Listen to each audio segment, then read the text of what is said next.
Hello guys, this is the 30th video of Python tutorial series. Now what is an array? An array is a special variable which can hold more than one value at a time. If you have a list of items like a list of car names, for example, storing the cars in single variables could look like this. Car 1 equals to Ford, car 2 equals to Volvo, and car 3 equals to BMW. However, what if you want to loop through the cars and find a specific one? What if you had not 3 cars but 300 instead? The solution is an array. An array can hold many values under a single name, and you can access the values by referring to an index number. Okay, and access the elements of an array. To refer to an array element by referring to the index number, give the value of the first array item. X equals to cars of 0 in square brackets, so Ford will be printed out. Now example, modify the value of the first array item. Yeah, you can do that. Cars of 0 equals to Toyota. Now if you take the printout of the list, it will be Toyota, Volvo and BMW instead of Ford, Volvo and BMW. This is how you modify or change an array item. Okay, the list item actually. The length of an array. Use the len method to return the length of an array, the number of elements in an array. Return the number of elements in the cars array. X equals to len of cars.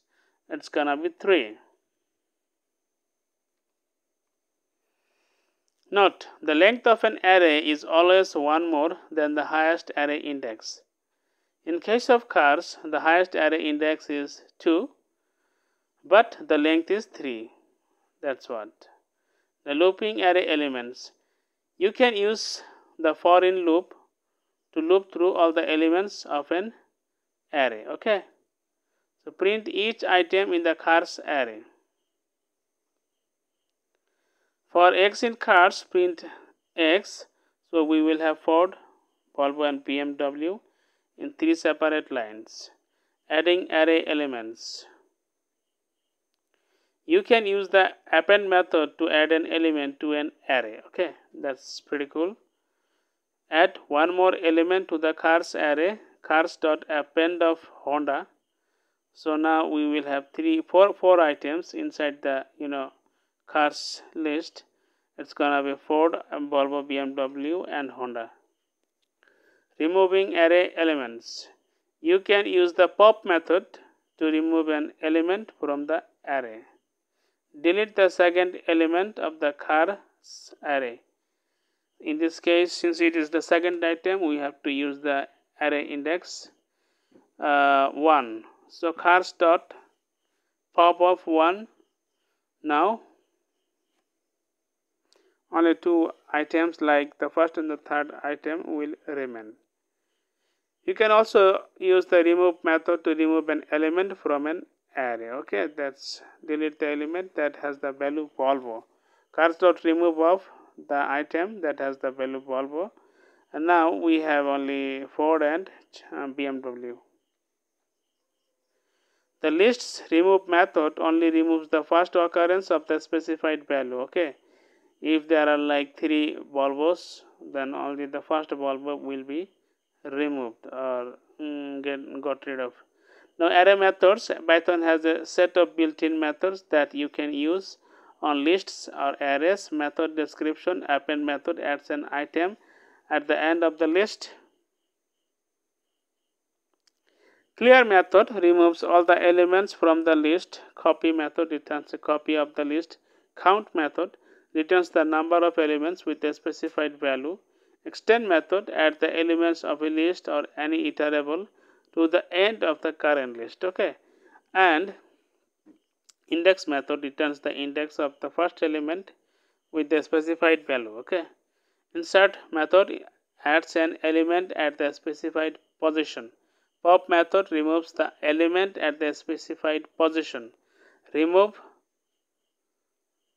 function or method removes the first item with the specified value. Okay, And reverses the order of the list, sorts the list.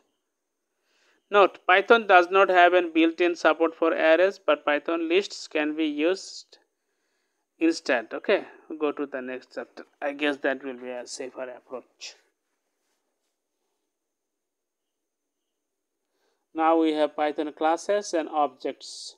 Python classes / objects.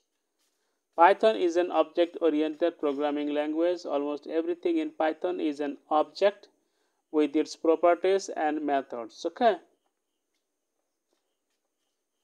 A class is like an object constructor or a blueprint for creating objects. Create a class. To create a class, use the keyword class with C small letter or lowercase. Create a class named myClass with a property named X. So class myClass, no parenthesis, colon, X equals to 5.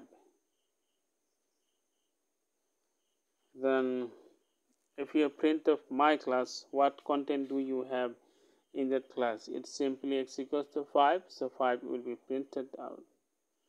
Oh gosh, no, not 5 will be printed out actually.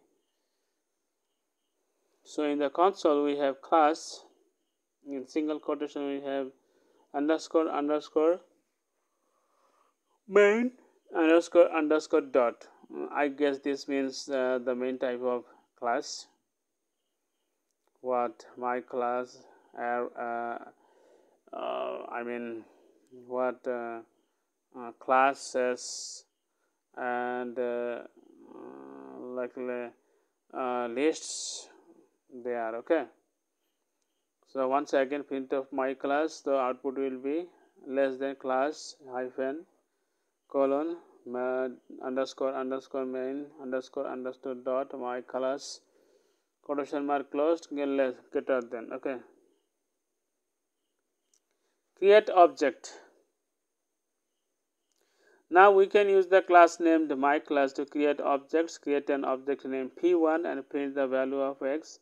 P1 equals to myClass, this time parenthesis, and print of P1 dot X, so 5 will be printed out, I guess. The underscore init underscore parenthesis function. The examples above are classes and objects in their simplest form and are not really useful in real life applications. To understand the meaning of classes, we have to understand the built-in underscore init underscore parenthesis function. All classes have a function called underscore int underscore init underscore parenthesis, which is always executed when the class is being initiated. Okay, and use the underscore init underscore slash function to assign values to object properties. Okay, and no other operations that are necessary to do when the object is being created. Okay, now create a class. How much time? Named person. Use the underscore init underscore parenthesis function to assign values for name and age. Class person def underscore init underscore self comma name comma age. Then self dot name equals to name and self dot age equals to age. Now P1 is a person instance of the class person. It sends 2 arguments inside the class person. Okay, John and 36. So if we print p1 dot name,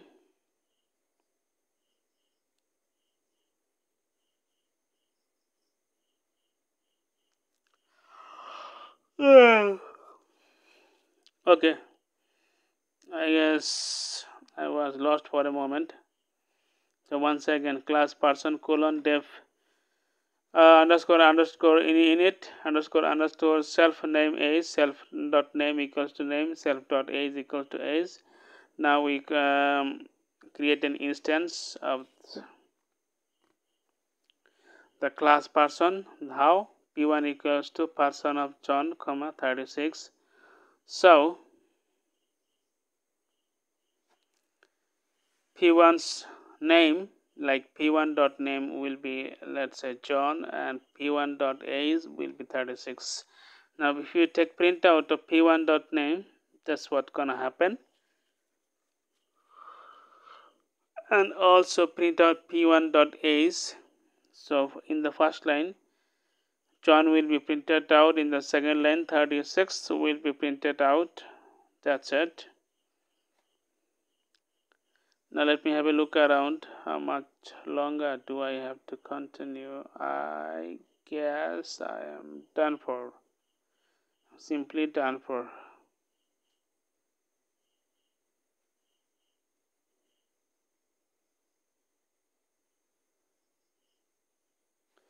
Okay, let me read this and then finish the video.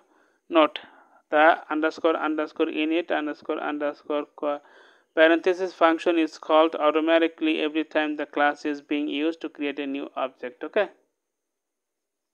so that's it. What else did we miss? Nothing. This was the 30th episode of Python tutorial series, so I will welcome to watch the 31st episode. Until then, have a great day.